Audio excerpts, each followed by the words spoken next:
Hi, എല്ലാവർക്കും സുഖമെന്ന് വിശ്വസിക്കുന്നു. വീണ്ടും മറ്റൊരു വീഡിയോ ആയിട്ട് നമ്മൾ വന്നിരിക്കുകയാണ്. നമ്മുടെ ഈ ചാനൽ നിങ്ങൾക്ക് അറിയാം, ഡെന്റൽ അവയർനെസ്, അതുപോലെ തന്നെ ഹെൽത്ത് അവയർനെസ്, ഇതുപോലെ പിന്നെ നിങ്ങൾ ചോദിക്കുന്ന പല കരിയർ ഗൈഡൻസുകളും ഒക്കെ നമ്മൾ ഇൻക്ലൂഡ് ചെയ്യാൻ ശ്രമിക്കാറുണ്ട്. അപ്പോൾ നിങ്ങൾക്ക് അറിയാൻ ആഗ്രഹിക്കുന്ന ഏത് ടോപ്പിക്കാണ്, നിങ്ങൾക്ക് അറിയേണ്ടത് ഏത് വിഷയമാണെങ്കിലും നിങ്ങൾക്ക് അത് കമൻസിലൂടെ അറിയിക്കാം. നമ്മളെ കൊണ്ട് പറ്റുന്നതാണെന്നുണ്ടെങ്കിൽ മാക്സിമം അപ്ലോഡ് ചെയ്യാൻ ശ്രമിക്കുന്നതുമാണ്.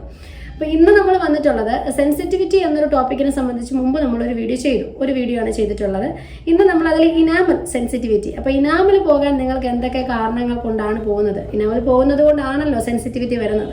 അപ്പോൾ ഈ ഇനാമൽ സെൻസിറ്റിവിറ്റി വരാതിരിക്കാൻ, അല്ലെങ്കിൽ ഇനാമൽ ലോസ് വരുന്ന റീസൺസ്, അതെങ്ങനെ പ്രിവെൻറ്റ് ചെയ്യാം, എങ്ങനെയൊക്കെ ട്രീറ്റ്മെൻ്റ് ആണ് എടുക്കേണ്ടത്, ഇത്തരത്തിലുള്ള കാര്യങ്ങളാണ് ഇന്നത്തെ വീഡിയോയിലൂടെ നമ്മൾ നോക്കാൻ പോകുന്നത്. വളരെ ക്രിസ്പായിട്ടുള്ള വീഡിയോ ആണ്. വീഡിയോ പൂർണ്ണമായും കാണുവാൻ എല്ലാവരും ശ്രമിക്കുക. പിന്നെ നിങ്ങൾ ഈ കണ്ടുകൊണ്ടിരിക്കുന്ന എത്ര പേർക്ക് ഈ സെൻസിറ്റിവിറ്റി അല്ലെങ്കിൽ പല്ലി പുളിപ്പ് ഉണ്ടെന്നുള്ളത് താഴെ ഒന്ന് കമൻറ്റ് ചെയ്യുക. നമുക്കറിയാമല്ലോ എത്ര റേഷ്യോയിൽ ഒരു പോപ്പുലേഷൻ്റെ സെൻസിറ്റിവിറ്റി എന്നുള്ളത് കോമൺ ആണ് എന്നുള്ളത്. ഓക്കെ, അപ്പോൾ ഇത്രയൊക്കെ കാര്യങ്ങളാണ് പറയാനുള്ളത്. പിന്നെ നമുക്ക് ഒരു കാര്യം കൂടെ ഞാൻ പറഞ്ഞോട്ടെ, വിഷയത്തിലോട്ട് കിടക്കുന്നതിന് മുമ്പ് ലെങ്ത് ആക്കാന്ന് നിങ്ങൾക്ക് തോന്നരുത്. ഒരു കാര്യം കൂടെ ഞാൻ പറയുകയാണ്. നമുക്ക് റീസെൻ്റ് ആയിട്ട് ഇപ്പോൾ ഒരു റിക്വസ്റ്റ് വന്നിട്ടുണ്ട്. ഡെൻ്റൽ അസിസ്റ്റൻ്റ് ജോബിനെ പറ്റി ഒരു ക്രാഷ് കോഴ്സ് അല്ലെങ്കിൽ ഒരു ലോങ് ടേം കോഴ്സായിട്ട് ക്ലാസ് വേണം എന്ന് പറഞ്ഞ് കുറച്ച് പേര് റിക്വസ്റ്റ് അയച്ചിട്ടുണ്ട്. നമ്മൾ വളരെ എന്താ പറയുക 3-4 മാക്സിമം വീഡിയോസാണ് ഡെൻ്റൽ അസിസ്റ്റൻറ്റിനെ സംബന്ധിച്ചിട്ടുള്ളത്. അതും കമൻസിന് റിപ്ലൈ എന്നുള്ള രീതിയിൽ അപ്ലോഡ് ചെയ്തതാണ്. പക്ഷെ അത് ഒരുപാട് പേർക്ക് ഉപകാരപ്രദമാകുന്നുണ്ടെന്നറിഞ്ഞതിലും അബ്രോഡുള്ള പലരും നമ്മളെ കോൺടാക്ട് ചെയ്യുകയുണ്ടായി. എനിക്ക് പരിചയമുള്ള പേഴ്സണൽ ഡോക്ടേഴ്സിൻ്റെ കീഴിൽ വർക്ക് ചെയ്യുന്ന പല അസിസ്റ്റൻറ്റുമാരും നമ്മുടെ വീഡിയോസ് കണ്ട് വർക്ക് ചെയ്ത് ചെയ്യുന്നവരാണെന്നറിഞ്ഞതിലൊക്കെ ഒരുപാട് സന്തോഷമുണ്ട്. അപ്പം ഇതിലെ വന്നൊരു റിക്വസ്റ്റാണ് 2-3 പേര് നമ്മളോട് ചോദിച്ചൊരു കോഴ്സായിട്ട് ചെയ്യാവോ എന്നുള്ളത്. അത് നമ്മൾ കൺസിഡർ ചെയ്യാൻ തന്നെയാണ് വിചാരിക്കുന്നത്. അപ്പം നിങ്ങൾ ഈ കണ്ടുകൊണ്ടിരിക്കുന്ന കൂട്ടത്തിൽ ആർക്കെങ്കിലും ഇങ്ങനെ ഡെൻ്റൽ അസിസ്റ്റൻ്റ് കോഴ്സ് ചെയ്യാൻ താല്പര്യമുണ്ട് എന്നുണ്ടെങ്കിൽ നമ്മുടെ കൺസൾട്ടേഷൻ നമ്പറിലോട്ട് നിങ്ങൾക്ക് കോൺടാക്ട് ചെയ്യാം.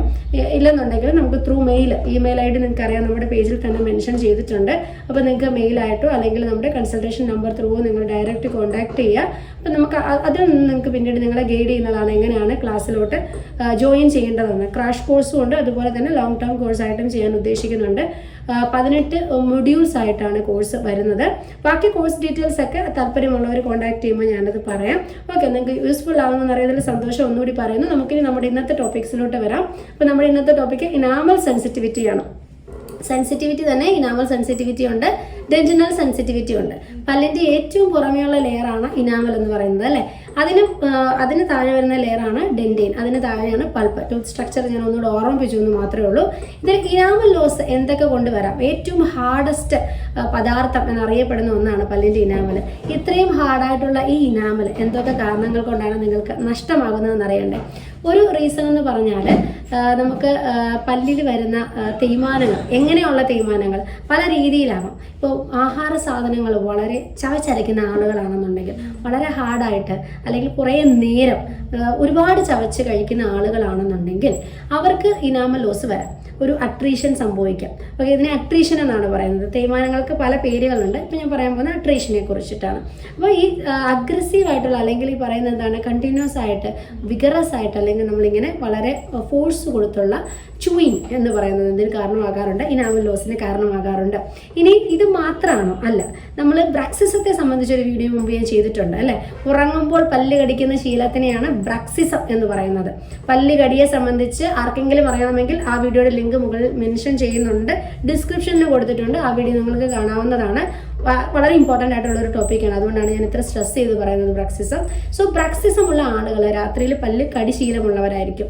ഇതിൻ്റെ ഫലമായിട്ടും എന്ത് സംഭവിക്കാം? അവർക്ക് ഇനാമൽ ലോസ് സംഭവിക്കാം. ഇനി മറ്റെന്തൊക്കെ കാരണങ്ങളാവാം? പല്ല് ചവയ്ക്കുന്നത് പറഞ്ഞു, അതുപോലെ തന്നെ കടിക്കുന്നത് ഞാൻ പറഞ്ഞു. ഇനിയുള്ളതെന്ന് വെച്ചാൽ പല്ലിൽ കേട് സംഭവിക്കുന്നത് കൊണ്ട്. പല്ലിൽ കേടെന്ന് വെച്ചാൽ നമ്മുടെ ഈ സാധാരണ സംഭവിക്കുന്ന ടൂത്ത് ഡീക്കേ തന്നെ എന്താണ്, ആദ്യം അത് ഇനാമൽ ലെയറിനെയാണ് അഫക്റ്റ് ചെയ്യുന്നത് അല്ലേ. ബാക്ടീരിയൽ ആക്ഷൻ സംഭവിച്ച് ആദ്യം പല്ലിൻ്റെ ഇനാമൽ ലെയറിനെയാണ് അത് എഫക്റ്റ് ചെയ്യുന്നത്. ഡിഗ്രഡേഷൻ സംഭവിക്കുന്നു, ഇനാമൽ ലോസ് വരുന്നു. ഇനി ഈ കേട് മാത്രമാണോ നിങ്ങളുടെ പല്ലുകളെ ദ്രവിപ്പിക്കുന്നതെന്ന് നിങ്ങൾ വിചാരിക്കുന്നത്? ഒരിക്കലല്ല. തേയ്മാനം നിങ്ങൾ ചിന്തിക്കുന്ന പോലെ തന്നെ പല്ല് പൊടിഞ്ഞു പോകുന്നത് അല്ലെങ്കിൽ ദ്രവിച്ചു പോകുന്നതും വേറെ പല കാരണങ്ങൾ കൊണ്ട് സംഭവിക്കാം. അതിലൊന്നാണ് ആസിഡ് ഇച്ചിങ് എന്ന് പറയുന്നത്, അല്ലെങ്കിൽ നമ്മളതിനെ പറയുന്ന ഒരു ടെക്നിക്കൽ ടേം എന്ന് പറയുന്നത് ഇറോഷൻ എന്ന് പറയും. ഓക്കെ, ഇറോഷൻ എന്നാണ് പറയുന്നത്. ആസിഡ് അറ്റാക്ക് മൂലം ഇനാമൽ ലോസ് വരുന്നതിനെയാണ് ഇറോഷൻ എന്ന് പറയുന്നത്. ഇപ്പോൾ ഈ ചിത്രത്തിൽ നിങ്ങൾ കാണുന്ന ഒരു ഫോട്ടോ ഇല്ലേ, സ്ഥിരമായിട്ട് പെപ്സിയൊക്കെ കുടിക്കുന്ന ആളുകളെന്ന് കരുതുക. ഇവരുടെ ഈ ഒരു പല്ലിൻ്റെ ഈ ഒരു ടിപ്പിലായിട്ട് കാണപ്പെടുന്ന അല്ലെങ്കിൽ അതിൻ്റെ ആ ഒരു ജോയിൻ്റ് ഏരിയയിൽ കാണപ്പെടുന്ന അത്തരത്തിലുള്ള വെട്ടുകളെയാണ് പറയുകയാണ്. അത്തരത്തിലുള്ള ദ്രവിക്കലിനെയാണ് ഇറോഷൻ എന്ന് പറയുന്നത്, ആസിഡ് അറ്റാക്ക് മൂലം.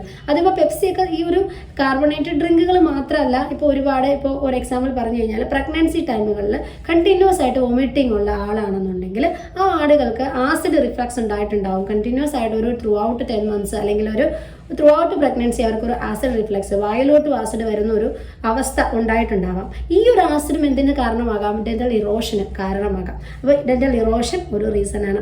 ഇനി വേറൊരു റീസൺ എന്ന് ചോദിച്ചു കഴിഞ്ഞാൽ നിങ്ങൾക്ക് ബ്രഷിംഗ് ടെക്നിക്കാണ്.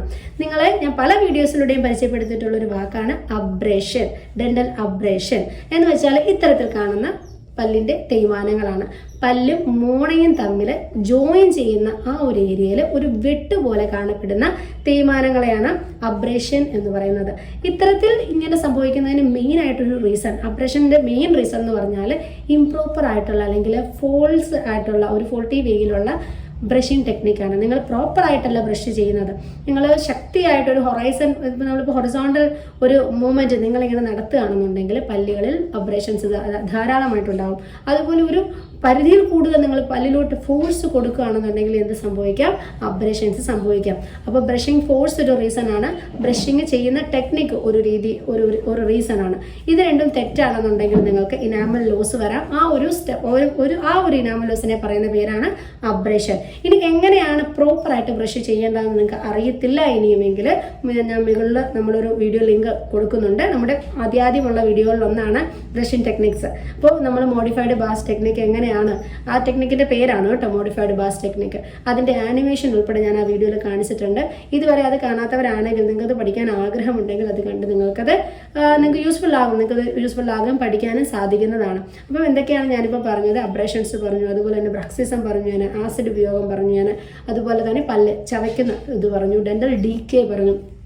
സോ ഇതൊക്കെയാണ് മെയിനായിട്ട് നിങ്ങൾക്ക് ഇനാമൽ ലോസ് വരുന്നതിന് പിന്നിലെ ഒരു കാരണം.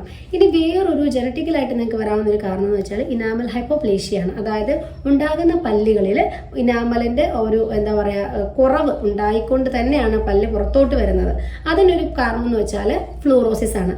ഫ്ലൂറോസിസ് എന്ന് വെച്ചാൽ ഫ്ലോറൈഡ് ബെൽറ്റ് ഏരിയയിൽ താമസിക്കുന്ന ആളുകൾ, അപ്പോൾ അവരുടെ ഇപ്പം വാട്ടർ കൺസ്യൂം ചെയ്യുമ്പോൾ വെള്ളത്തിലൂടെയും മറ്റും ധാരാളം ഫ്ലോറൈഡ് ചെല്ലുന്നു. അത് ഡെന്റൽ ഫ്ലൂറോസിസിനും സ്കെലറ്റൽ ഫ്ലൂറോസിസിനും കാരണമാകാറുണ്ട്. ഈ ഡെന്റൽ ഫ്ലൂറോസിസിന്റെ ഒരു ആഫ്റ്റർ ഇഫക്റ്റ് ആണ് ഇതായിട്ട് വരുന്ന ഹൈപ്പോ കാൽസിഫൈഡ് നമ്മൾ പറയുന്നില്ല, ഹൈപ്പോ മിനറലൈസ്ഡ് ആയിട്ട് വരുന്ന ഇനാമൽ ലെയർ എന്ന് പറയുന്നത്. ഓക്കെ, അപ്പം അവിടെ ഇനാമൽ അവർക്ക് ഉണ്ടാകുമ്പോഴേ ഇനാമലിന്റെ ഒരളവ് കുറവായിരിക്കും, കൂടുതൽ വൈറ്റ് പാച്ചസ് ആയിട്ട് ആ പല്ലുകൾ കാണപ്പെടാറുണ്ട്. അപ്പം നിങ്ങൾക്ക് ഓൾറെഡി അറിയാമായിരിക്കും, നിങ്ങളുടെ ഫ്രണ്ട്സ് പലരും ഈ പറഞ്ഞ പോലെ ആലപ്പി അല്ലെങ്കിൽ ഫ്ലോറൈഡ് ബെൽറ്റ് ഏരിയയിൽ താമസിക്കുന്ന ആളുകളാണെങ്കിൽ അവരുടെ പല്ലുകൾ നിങ്ങളൊന്ന് ശ്രദ്ധിച്ചാൽ മതി. ഒരു വൈറ്റ് ഒപ്പേക്ക് ഏരിയ നിങ്ങൾക്ക് കാണാൻ സാധിക്കും. അതെന്ന് വെച്ചാൽ ഈ പറഞ്ഞ പോലെ ഈ ഹൈപ്പോ മിനറലൈസ്ഡ് ആയിട്ടുള്ള ഇനാമലിന്റെ ഇത് കുറഞ്ഞിട്ടുള്ള ഈ നമുക്ക് നോക്കുകയാണെന്നല്ല, അതാണ് നിങ്ങൾ ആ പല്ലുകളിൽ കാണുന്നത്. ഓക്കെ, അപ്പം അതെന്താണ്? ഇനാമൽ കണ്ടന്റ് ജനിക്കുമ്പോഴേ കുറയുന്നതാണ്. അതിന് നമുക്ക് പ്രത്യേകിച്ച് ഒന്നും ചെയ്യാൻ സാധിക്കത്തില്ല. കാരണം അത് നമ്മുടെ ഒരു ബർത്തിന് മുമ്പേ, നമ്മൾ ഒരു പ്രസവം സംഭവിക്കുന്നതിന് മുമ്പ് ആ ഗർഭാവസ്ഥയിൽ തന്നെ ഇനാമൽ ഫോർമേഷൻ്റെ സമയത്ത് തന്നെ സംഭവിക്കുന്നതാണ്. അതിന് നമുക്കൊന്നും ചെയ്യാൻ സാധിക്കില്ല. പക്ഷെ അല്ലാത്ത ബാക്കിയെല്ലാം നമുക്ക് എന്താണ്, ലൈഫ് സ്റ്റൈൽ കൊണ്ട് നമുക്ക് ഉണ്ടായി വരുന്ന ഇനാമൽ ഡെഫിഷ്യൻസീസും അല്ലെങ്കിൽ ഇനാമൽ ലോസസും ആണ്. ഓക്കെ, ഇപ്പം ഇങ്ങനെ സംഭവിച്ചു എന്നിരിക്കട്ടെ, എന്തൊക്കെ കാര്യങ്ങൾ നിങ്ങൾക്ക് ചെയ്യാൻ പറ്റും എന്നുള്ളതാണ്. ഫസ്റ്റ് ഓഫ് ഓൾ നിങ്ങൾ അറിഞ്ഞിരിക്കുക, നിങ്ങളുടെ ഇനാമലിനെ റീബിൽഡ് ചെയ്യാൻ വേണ്ടിയിട്ട് ഒരു വലിയ തോതിൽ നിങ്ങളുടെ ഇനാമലിനെ റീബിൽഡ് ചെയ്യാൻ നിങ്ങൾക്ക് സാധിക്കില്ല. ഇനാമലിൻ്റെ ഫോർമേഷൻ ഫുള്ള് നിങ്ങൾ ജനിക്കുന്നതിന് മുമ്പാണ്. ഓക്കെ, ബാക്കി ശരീര മുടിയോ അല്ലെങ്കിൽ നഖമോ പോലെ ഒന്നും അല്ല. ഇനാമലിന്റെ ഫോർമേഷൻ നിങ്ങളുടെ ബർത്തോട്ട് വരുന്നതിന് മുമ്പ്, അത് ബർത്തിന് മുമ്പ് തന്നെ ഫുള്ളായിട്ട് നിങ്ങളുടെ ഇനാമൽ ഫോർമേഷൻ കംപ്ലീറ്റ് ആയിട്ടുണ്ട്. പിന്നീട് നിങ്ങൾ ഒരു ഇനാമൽ ഫോർമേഷൻ നിങ്ങളുടെ ശരീരത്തിൽ നടക്കുന്നില്ല. ഇപ്പോൾ ബ്ലഡ് നമ്മുടെ ശരീരത്തിൽ പ്രൊഡ്യൂസ് ചെയ്യപ്പെടുന്നുണ്ട് അല്ലേ, പക്ഷേ ഈ ഇനാമൽ പോലെയുള്ള കാര്യങ്ങൾ നമ്മുടെ ശരീരത്തിൽ പിന്നീട് റീപ്രൊഡ്യൂസ് ചെയ്യപ്പെടുന്നില്ല എന്നുള്ളതാണ് യാഥാർത്ഥ്യം. അപ്പം നിങ്ങൾക്കിപ്പോൾ ഒരു വെട്ട് വീണു, ഇപ്പോൾ അബ്രേഷൻ സംഭവിച്ചു എന്ന് വിചാരിക്കട്ടെ, വലിയൊരു വെട്ട് വീണു, പക്ഷെ ആ വെട്ടിനെ ഫുൾ നികത്തുന്ന രീതിയിൽ നിങ്ങളുടെ ശരീരത്തിൽ പിന്നീട് ഒരു ഇനാമൽ ഫോർമേഷൻ ഉണ്ടാകില്ല. അപ്പം നമുക്ക് ചെയ്യാൻ പറ്റുന്നതിന് സിംപ്റ്റമാറ്റിക് ആയിട്ടുള്ള ട്രീറ്റ്മെൻറ്റുകളാണ്. ആ ഒരു ഫില്ലിങ് നിങ്ങൾക്ക് അടയ്ക്കാം. നിങ്ങൾക്ക് അടച്ച് പല്ലിൻ്റെ അതേ കളർ മെറ്റീരിയൽ കൊണ്ട് അടച്ച് നിങ്ങൾക്കത് ഹൈഡ് ചെയ്യാം. അതുമൂലമുള്ള സെൻസിറ്റിവിറ്റി നിങ്ങൾക്ക് ബ്ലോക്ക് ചെയ്യാം. ഇതൊക്കെയാണ് നിങ്ങൾക്ക് ചെയ്യാൻ പറ്റുന്നത്. ഇനി അതൊരു പരിധിയിൽ കൂടുതൽ ഇത്തരത്തിലുള്ള അബ്രേഷനോ ഇറോഷനോ അട്രീഷനോ ഒക്കെ ഉണ്ടെങ്കിൽ ക്യാപ്സ്, അതായത് ക്രൗൺ, ഡെന്റൽ ക്രൗണുകൾ നിങ്ങൾക്ക് പ്ലേസ് ചെയ്യാം, അല്ലെങ്കിൽ ഡെന്റൽ വെനീസ് നിങ്ങൾക്ക് ഇടാം. ഇതുപോലെയാണ് നിങ്ങൾ ചെയ്യേണ്ടത്. ഇനി നിങ്ങൾക്ക് പല്ലിൽ കേടാണെന്നുണ്ടെങ്കിൽ എക്സ്റേ എടുത്ത് അത് എത്രത്തോളം ഉണ്ടെന്ന് നോക്കി റൂട്ട് കനാൽ ചെയ്യേണ്ടതാണെങ്കിൽ റൂട്ട് കനാൽ ചെയ്യുക. ഇനി അത്രയും ഡീപ്പ് അല്ല എന്നുണ്ടെങ്കിൽ പല്ല് ഫില്ല് ചെയ്യുക. ഇതൊക്കെയാണ് നിങ്ങൾ ചെയ്യേണ്ടത്. പിന്നെ ആസിഡ് ഡ്രിങ്ക്സ്, ബിവറേജസിൻ്റെ ഉപയോഗം നിങ്ങൾ മാക്സിമം കുറയ്ക്കുക. ഇതൊക്കെ നിങ്ങൾക്ക് ചെയ്യാവുന്ന ഇതാണ്. ഇനി ബ്രഷിംഗ് ടെക്നിക്ക് ആണെന്നുണ്ടെങ്കിൽ ഇതുവരെ ചെയ്യുന്ന തെറ്റാണെങ്കിൽ സ്റ്റോപ്പ് ചെയ്യുക. എന്താണ് യഥാർത്ഥ ടെക്നിക്ക് എന്ന് പഠിച്ചിട്ട് അത് ഫോളോ ചെയ്യാൻ ശ്രമിക്കുക. അപ്പോൾ ഇതുപോലെയുള്ള കാര്യങ്ങൾ നിങ്ങൾക്ക് ചെയ്തു കഴിഞ്ഞാൽ കൂടുതൽ ഇനാമൽ ലോസ് വരുന്നത് നിങ്ങൾക്ക് തടയാൻ പറ്റും. ഉണ്ടായിട്ടുള്ള ഇനാമൽ ലോസ് ഒരു പരിധി വരെ നിങ്ങൾക്ക് കൺട്രോൾ ചെയ്യാനും പറ്റും. പിന്നെ ചെറിയ രീതിയിൽ ഒരു ഇനാമൽ റീമിനറൈസേഷൻ ചെയ്യാൻ സഹായിക്കുന്ന പേസ്റ്റുകൾ ഇന്ന് മാർക്കറ്റിൽ അവൈലബിൾ ആണ്. അത് വളരെ ചെറിയൊരു രീതിയിൽ മാത്രമാണ് കേട്ടോ. ഇത് പറയുമ്പോൾ ഈ പേസ്റ്റ് ഉപയോഗിച്ച് കഴിഞ്ഞാൽ വലിയൊരു കോട്ടിങ് ഇനാമൽ നിങ്ങൾക്ക് വരുമെന്ന് നിങ്ങൾ ഒരിക്കലും വിശ്വസിക്കരുത്. കാരണം പലപ്പോഴും അഡ്വർടൈസ്മെന്റും മറ്റും കണ്ടിട്ട് വന്നിട്ട് ആളുകൾ പറയാറുണ്ട് ഇന്ന പേസ്റ്റ് ഉപയോഗിച്ച് കഴിഞ്ഞാൽ ഇനാമൽ പിന്നീട് ഉണ്ടാകുമെന്ന് പരസ്യത്തിൽ കണ്ടു, അപ്പോൾ എങ്ങനെയാണ്? പക്ഷേ അത് അങ്ങനെയല്ല. ഒരു ചെറിയൊരു തിൻ ലെയർ ഉണ്ടാകാൻ കഴിവുള്ള ചില പേസ്റ്റുകളുണ്ട്. അത് വളരെ തിൻ ലെയറാണ്. ബാക്കിയൊക്കെ നിങ്ങൾക്ക് എന്താണ് അല്ലാത്തുള്ള ട്രീറ്റ്മെൻറ്റുകൾ തന്നെ നിങ്ങൾക്ക് ചെയ്യേണ്ടതായിട്ട് വരും. ബ്രക്സിസത്തിന് എന്താണ് ട്രീറ്റ്മെൻറ്റ് എന്നുള്ളത് ബ്രക്സിസത്തെ സംബന്ധിച്ച വീഡിയോയിൽ ഞാൻ വിശദമായിട്ട് പറയുന്നുണ്ട്. ഞാനത് വീണ്ടും റിപ്പീറ്റ് ചെയ്യുന്നില്ല.